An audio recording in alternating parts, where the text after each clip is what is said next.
Ele só moveu uma sacola na lixeira e, sem querer, detonou a maior caça a espiões em São Paulo desde a Guerra Fria. Na tarde de 12 de agosto de 1983, algo aparentemente trivial aconteceu dentro de um McDonald's na Avenida Paulista, em São Paulo, que mudaria para sempre a vida de um jovem de 22 anos e exporia uma das mais sofisticadas operações de espionagem soviética já documentadas em solo brasileiro. O restaurante ficava na altura do número 1578, entre a Rua Augusta e a Avenida Joaquim Eugênio de Lima, numa das artérias mais movimentadas da maior metrópole da América do Sul. Ali circulavam diariamente executivos, bancários, estudantes, turistas e uma infinidade de rostos anônimos que faziam daquele corredor urbano o coração financeiro do país. E foi justamente nessa multidão, nesse fluxo interminável de pessoas apressadas, que algo profundamente clandestino estava acontecendo sem que ninguém percebesse. O funcionário se chamava Carlos Henrique Tavares. Ele trabalhava no McDonald's havia pouco mais de um ano, desde que abandonara o curso de administração na PUC para ajudar a família com as contas. Seu pai, metalúrgico desempregado desde o início da recessão que assolava o Brasil, não conseguia mais sustentar sozinho a casa na Vila Mariana. Carlos assumiu o turno da tarde, das 2 às 10 da noite, 5 dias por semana. Seu trabalho incluía atender no balcão, limpar mesas, organizar bandejas, esvaziar lixeiras e, ocasionalmente, resolver pequenos problemas com clientes. Era um emprego que exigia atenção constante, mas que também permitia observar. E Carlos observava muito. Tudo começou numa quinta-feira, por volta das 3:30 da tarde. Carlos estava limpando a área próxima às janelas quando notou um homem de terno cinza sentado sozinho numa mesa ao fundo. Ele devia ter uns 45 anos, cabelos escuros penteados para trás, óculos de armação discreta. Comia devagar, quase sem pressa, olhando ocasionalmente para a entrada. Não havia nada de especialmente estranho nisso. Muita gente almoçava sozinha ali.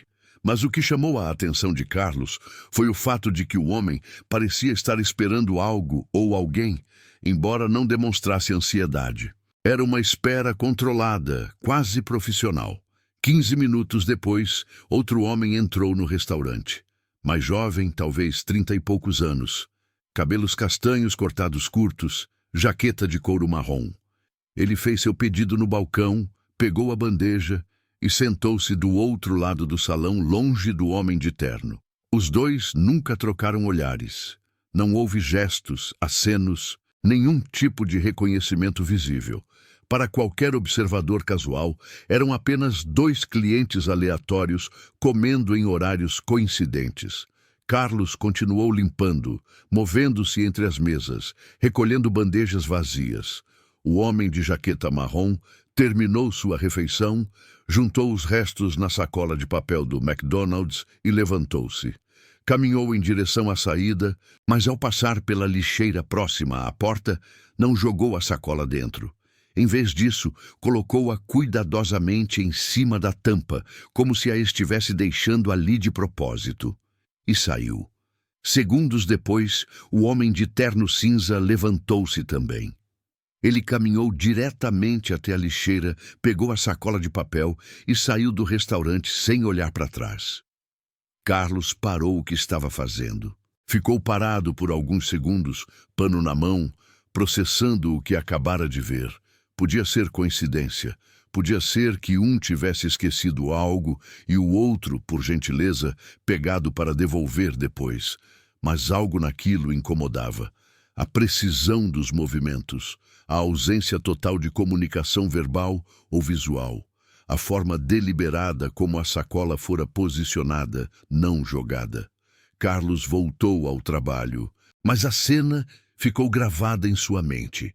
3 semanas depois, numa quinta-feira, aconteceu novamente. Desta vez, Carlos estava no balcão quando viu o homem de terno cinza entrar e sentar-se exatamente na mesma mesa do fundo, mesmo horário, por volta das 3h30.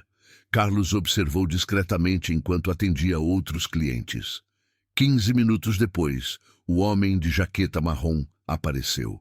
Fez o pedido, sentou-se longe do primeiro, comeu, juntou tudo na sacola e, ao sair, deixou-a em cima da lixeira.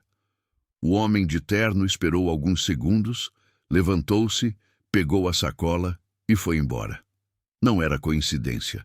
E se você está preso nessa história como eu, inscreva-se. Tem muitos casos reais como este vindo por aí. Carlos sentiu uma pontada de adrenalina subir pela espinha. Ele não sabia exatamente o que estava vendo, mas sabia que era algo deliberado, coreografado, e se repetia. Naquela noite, Carlos conversou com seu colega de trabalho, um rapaz chamado Marcelo, que estava no turno da manhã, mas às vezes ficava até mais tarde. Contou o que tinha visto. Marcelo deu de ombros, disse que podia ser qualquer coisa, talvez tráfico de drogas, talvez falsificação de documentos, talvez só dois caras esquisitos. Mas Carlos não conseguia tirar aquilo da cabeça. Havia uma frieza, uma precisão técnica naqueles movimentos que não combinava com pequenos crimes. Aquilo parecia mais organizado.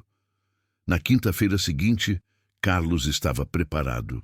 Ele trocou de posição com outro funcionário para ficar responsável pela limpeza da área de mesas durante o horário crítico.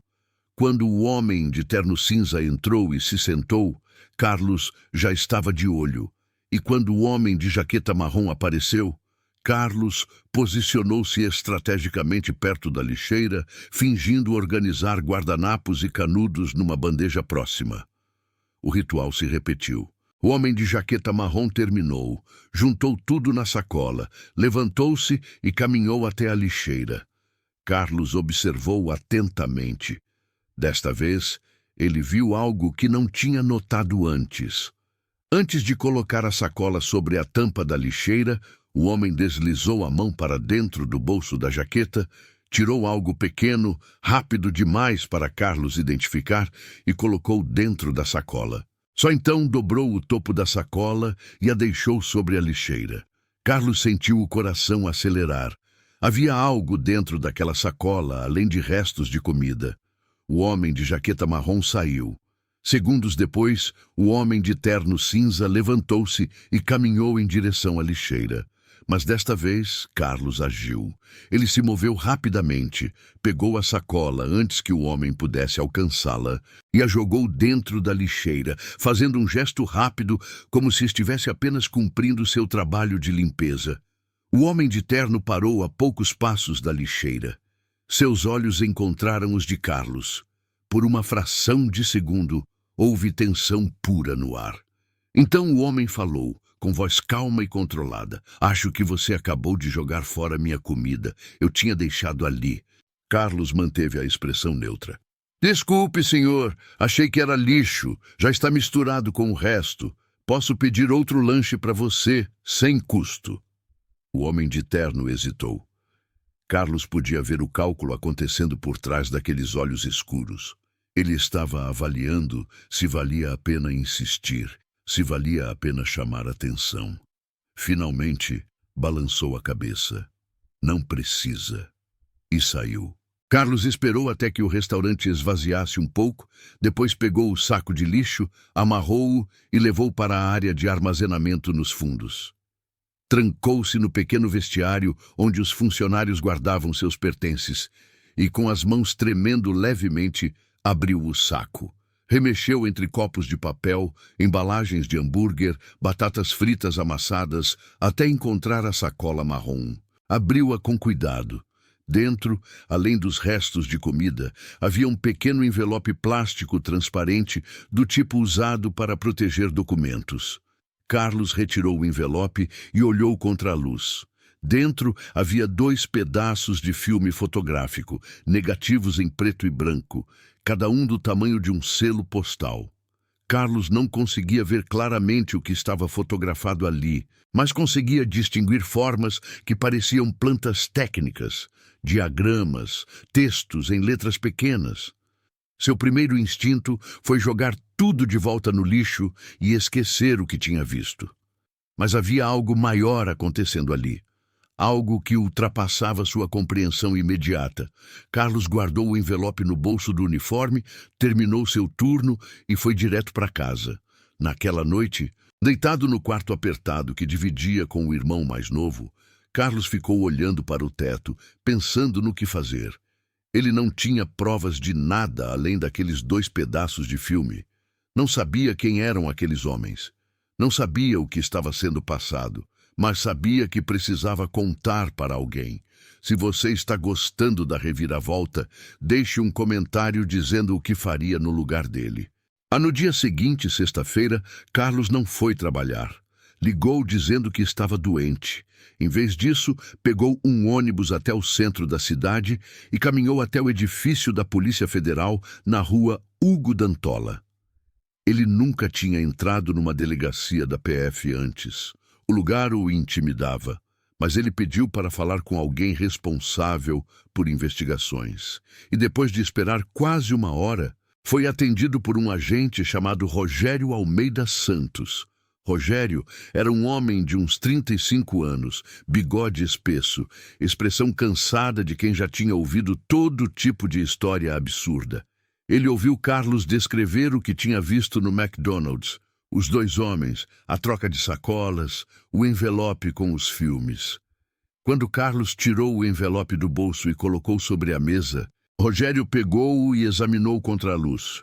Sua expressão mudou. Ele se levantou, disse para Carlos esperar ali e saiu da sala levando o envelope. Carlos ficou sozinho por quase 30 minutos, cada vez mais nervoso, se perguntando se tinha feito a coisa certa. Quando Rogério voltou, trazia outro homem, mais velho, de terno escuro, que se apresentou apenas como Dr. Fonseca. "Você fez bem em trazer isso aqui", disse Fonseca sentando-se.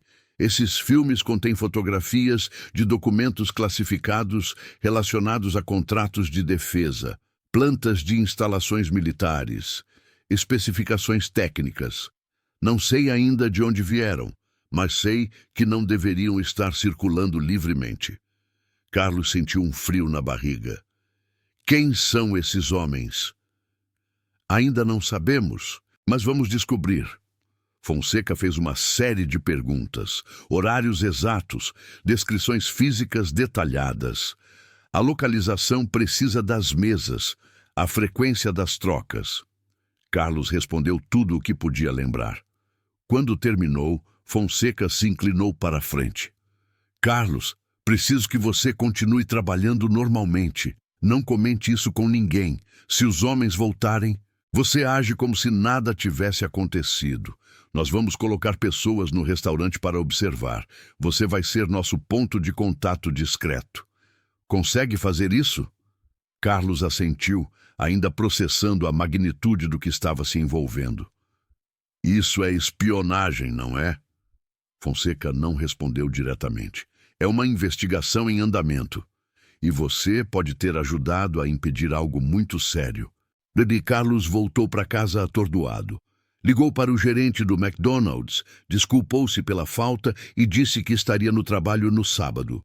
Passou o resto do dia trancado no quarto, tentando entender como sua vida tinha mudado tão drasticamente em menos de 24 horas. No sábado, quando chegou ao McDonald's, tudo parecia normal. Mas Carlos notou rostos novos entre os clientes. Pessoas que pediam café e ficavam sentadas lendo jornal por tempo demais. Um casal que dividia batatas fritas e conversava baixo, mas cujos olhos varriam constantemente o ambiente. Carlos sabia que eram agentes da Polícia Federal. As semanas seguintes foram tensas. Carlos trabalhava seus turnos normalmente, mas agora cada cliente que entrava era uma potencial peça do quebra-cabeça. Ele memorizava rostos, registrava padrões, repassava informações discretamente aos agentes que se revezavam disfarçados entre os clientes.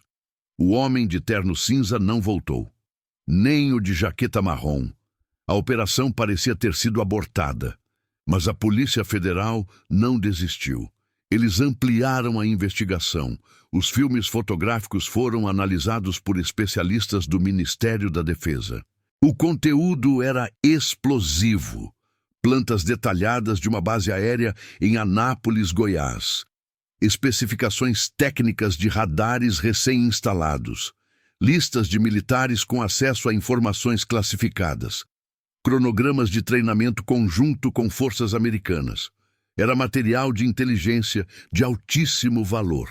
E alguém dentro das Forças Armadas brasileiras estava vazando para fora. A investigação, agora codinome Operação Paulista, mobilizou recursos federais consideráveis. A Polícia Federal trabalhou em conjunto com a Divisão de Contra-Inteligência do Exército e com a CIA, que mantinha um escritório de ligação em São Paulo.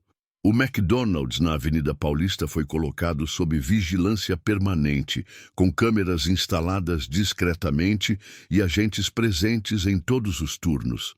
2 meses depois, em outubro, o homem de jaqueta marrom reapareceu. Carlos o viu entrar numa quinta-feira, no mesmo horário de sempre. Seu coração disparou. Ele discretamente sinalizou para o agente disfarçado de cliente que imediatamente acionou o sistema de comunicação. Em minutos, uma operação completa estava em movimento. O homem de jaqueta marrom fez seu pedido, sentou-se, comeu devagar. Mas desta vez, o homem de terno cinza não apareceu. O tempo passou.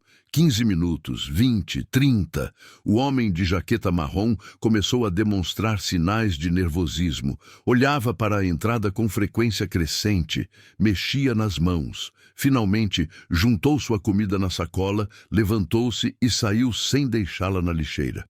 Agentes seguiram-no quando ele saiu do restaurante. 2 carros discretos, revezando-se para evitar detecção. Ele caminhou pela Avenida Paulista até a estação de metrô Brigadeiro. Desceu, pegou a linha verde em direção à Vila Madalena. Os agentes o acompanharam de perto. Ele desceu na estação Sumaré, subiu à superfície, caminhou 3 quarteirões até um prédio residencial na Rua Purpurina. Os agentes anotaram o endereço. Observaram o prédio por horas. Quando a noite caiu, uma equipe de vigilância substituiu os primeiros agentes. Observação contínua, 24 horas. Enquanto isso, a Polícia Federal iniciou investigações sobre os moradores do prédio. O homem de jaqueta marrom era registrado como Roberto Cunha Martins, 34 anos, funcionário de uma empresa de tecnologia chamada Eletrosul Sistemas, que prestava serviços de manutenção de equipamentos eletrônicos para órgãos governamentais, incluindo instalações militares. Aquilo explicava o acesso. Se essa investigação está te prendendo, inscreva-se. Isso ajuda muito o canal e me incentiva a trazer mais histórias como essa. Mas Roberto não era o cérebro da operação. Ele era o coletor. Alguém estava coordenando tudo. Alguém com treinamento em inteligência, alguém que sabia como montar uma rede de espionagem sem deixar rastros óbvios. A investigação sobre Roberto revelou algo interessante. Ele tinha uma dívida de jogo considerável. Devia dinheiro a agiotistas. Estava financeiramente estrangulado e 6 meses antes, de repente, suas dívidas começaram a ser pagas. Pequenos depósitos em dinheiro, feitos em agências diferentes, sempre abaixo do limite que acionaria alertas bancários. Alguém tinha recrutado Roberto oferecendo dinheiro. Alguém que sabia exatamente como explorar vulnerabilidade financeira. Em novembro, a Polícia Federal decidiu apertar o cerco. Eles instalaram escutas telefônicas no apartamento de Roberto. Grampearam sua linha, monitoraram suas comunicações e esperaram. A espera valeu a pena. No dia 23 de novembro, um telefone público próximo ao prédio de Roberto tocou. Ele saiu de casa, caminhou até o orelhão e atendeu. A conversa foi curta, codificada, mas suficiente. Alguém estava marcando um novo encontro, não no McDonald's, em outro local. Parque Ibirapuera, próximo ao lago, domingo às 10 da manhã. Os agentes se prepararam. Domingo, 27 de novembro de 1983. O dia estava nublado, céu cinza carregado, ameaça de chuva. O Parque Ibirapuera estava moderadamente cheio, famílias aproveitando o fim de semana, crianças correndo, casais caminhando. Perfeito para se misturar. Roberto chegou pontualmente às 10. Ele caminhou até um banco próximo ao lago e sentou-se. Agentes estavam posicionados em todo o parque, fotógrafos com lentes longas, observadores disfarçados de corredores, vendedores ambulantes, turistas. 15 minutos depois, um homem se aproximou. Alto, cerca de 50 anos, cabelos grisalhos, óculos escuros mesmo sob o céu nublado. Ele sentou-se ao lado de Roberto. Não no mesmo banco, mas no banco ao lado, próximo o suficiente para conversar sem levantar suspeitas. Os dois ficaram ali por menos de 5 minutos. Conversaram em voz baixa. Roberto entregou algo pequeno, que o homem grisalho colocou no bolso do casaco. Depois, Roberto se levantou e foi embora. O homem grisalho esperou mais alguns minutos. Depois também se levantou. Os agentes se dividiram. Metade seguiu Roberto. A outra metade seguiu o homem grisalho. O homem grisalho caminhou até o estacionamento do parque, entrou num Chevrolet Opala preto, em placa de São Paulo, e dirigiu em direção ao bairro dos Jardins. Ele parou na frente de um prédio na Alameda Jaú, um edifício elegante de apartamentos de alto padrão. Subiu. Os agentes anotaram tudo. Investigações rápidas identificaram o proprietário do apartamento. Ele estava registrado sob o nome de Alberto Figueiredo Lemos, empresário, nacionalidade brasileira, dono de uma pequena consultoria de comércio exterior. Mas quando os agentes aprofundaram a pesquisa, descobriram que Alberto Figueiredo Lemos não existia antes de 1978. Não havia registros escolares, não havia histórico profissional anterior, não havia nada que conectasse aquele nome a uma vida real anterior a 5 anos atrás. Era uma identidade construída. A Polícia Federal levou essa informação à CIA, e foi aí que tudo se encaixou. A CIA identificou Alberto Figueiredo Lemos como um provável oficial de inteligência soviético operando sob cobertura profunda. Eles não tinham certeza de sua identidade real, mas tinham forte suspeita de que ele era um ilegal, um agente da KGB sem proteção diplomática, vivendo com identidade falsa. A decisão sobre o que fazer a seguir foi tomada no mais alto nível. O governo brasileiro, ainda sob regime militar, mas já em processo de abertura política, não queria um escândalo internacional, mas também não podia ignorar a espionagem soviética operando livremente em território nacional. A operação de captura foi planejada para o dia 15 de dezembro de 1983. Naquela manhã, equipes da Polícia Federal cercaram o prédio na Alameda Jaú.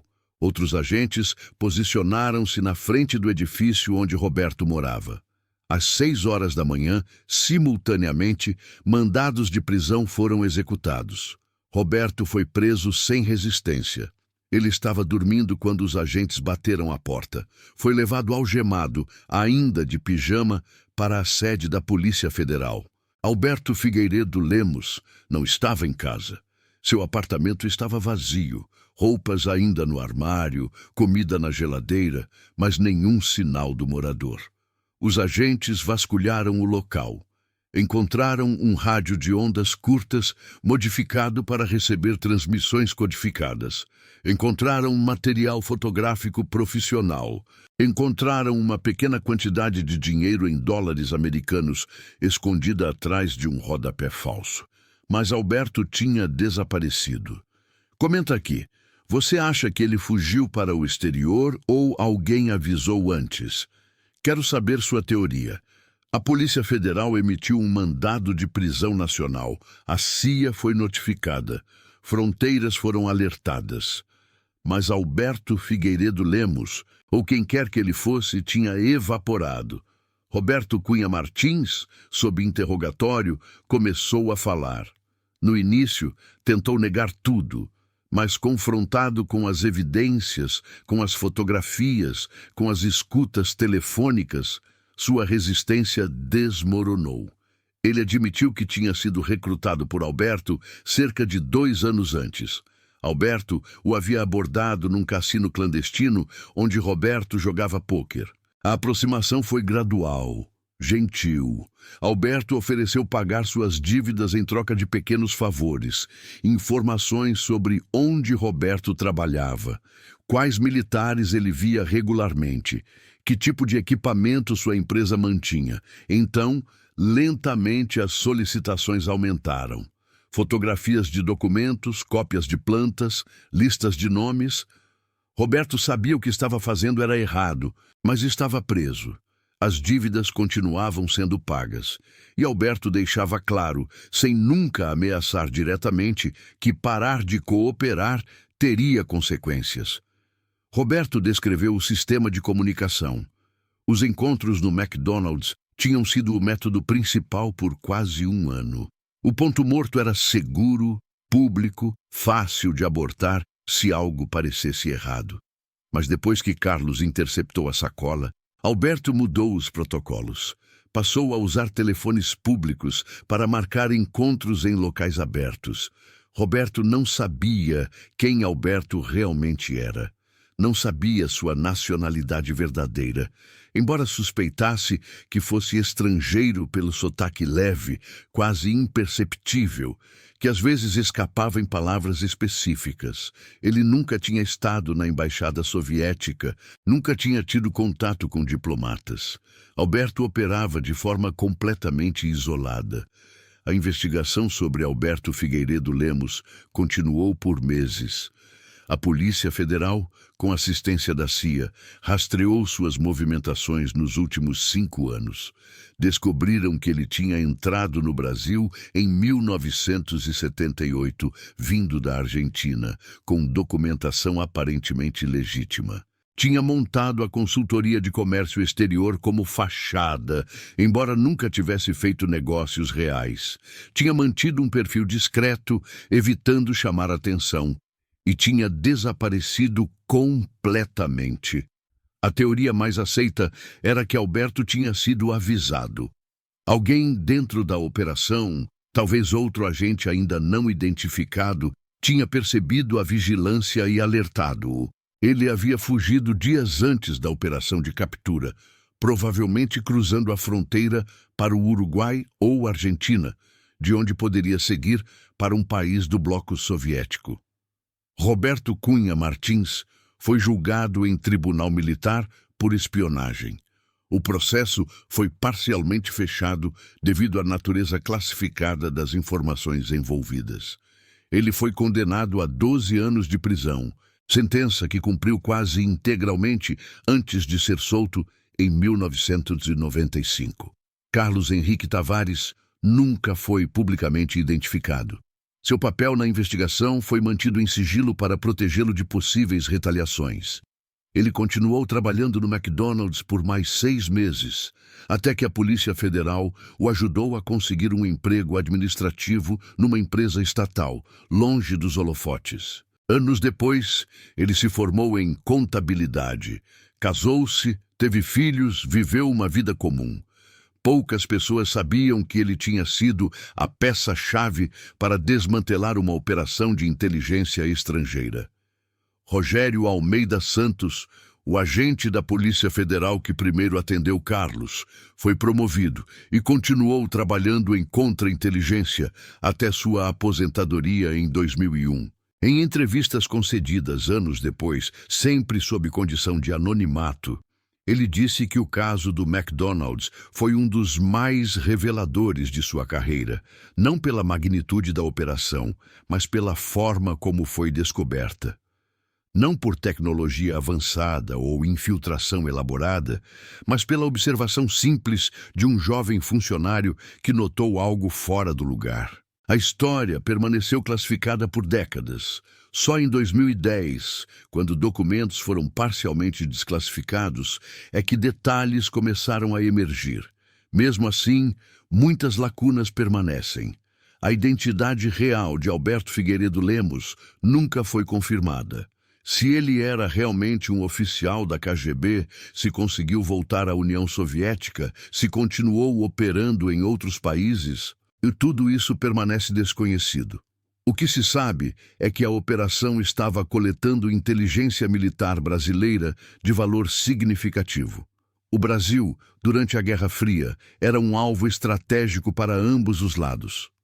Alinhado com os Estados Unidos, o país possuía bases militares importantes, participava de exercícios conjuntos com forças americanas, tinha acesso à tecnologia ocidental.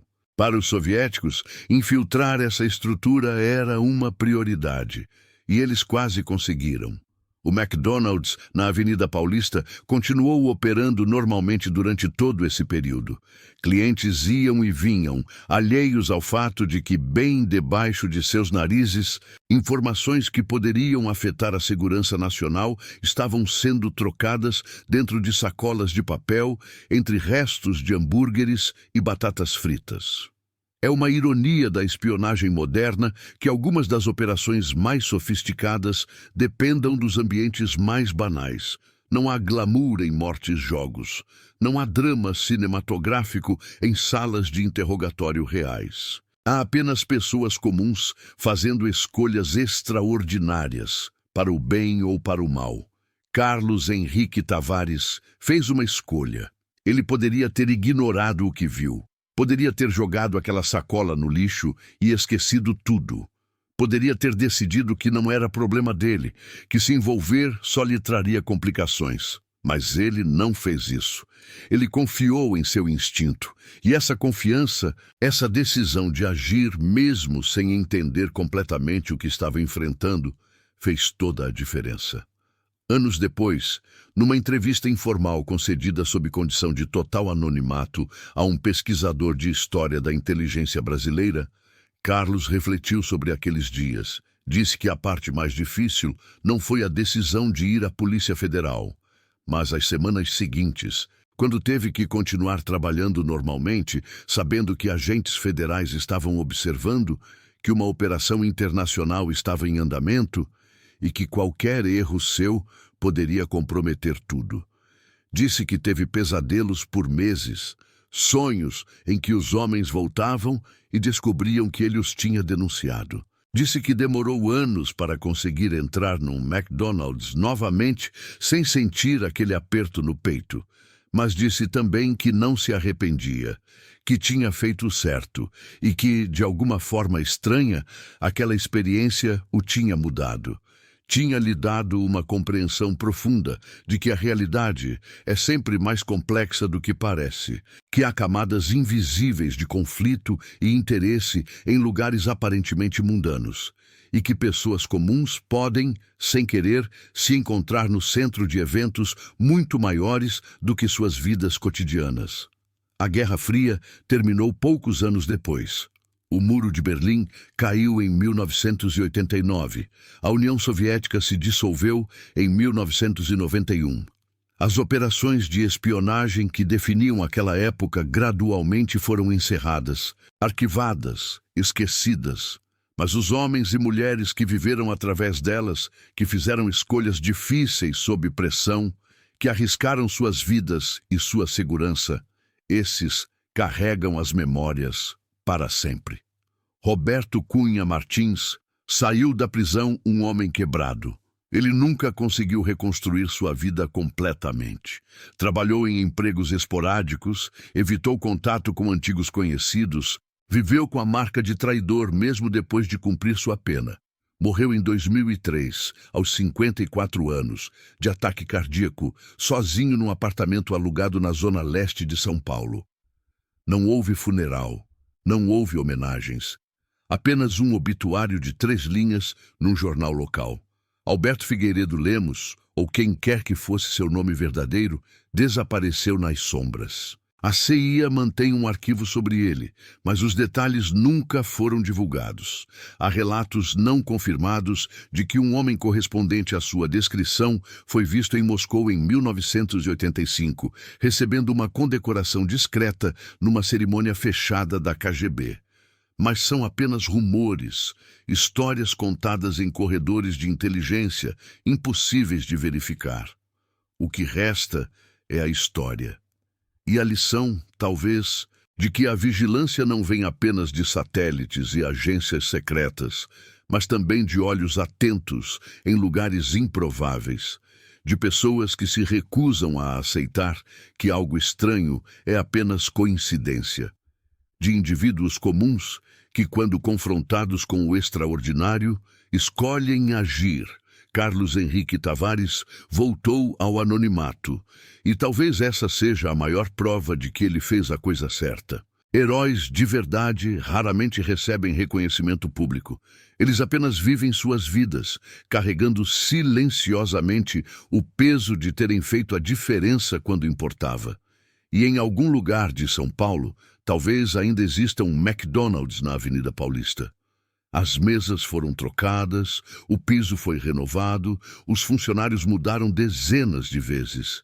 Mas se você souber onde olhar, se prestar atenção suficiente, talvez ainda consiga imaginar dois homens sentados em cantos opostos, nunca se olhando, executando uma dança silenciosa de traição e segredo.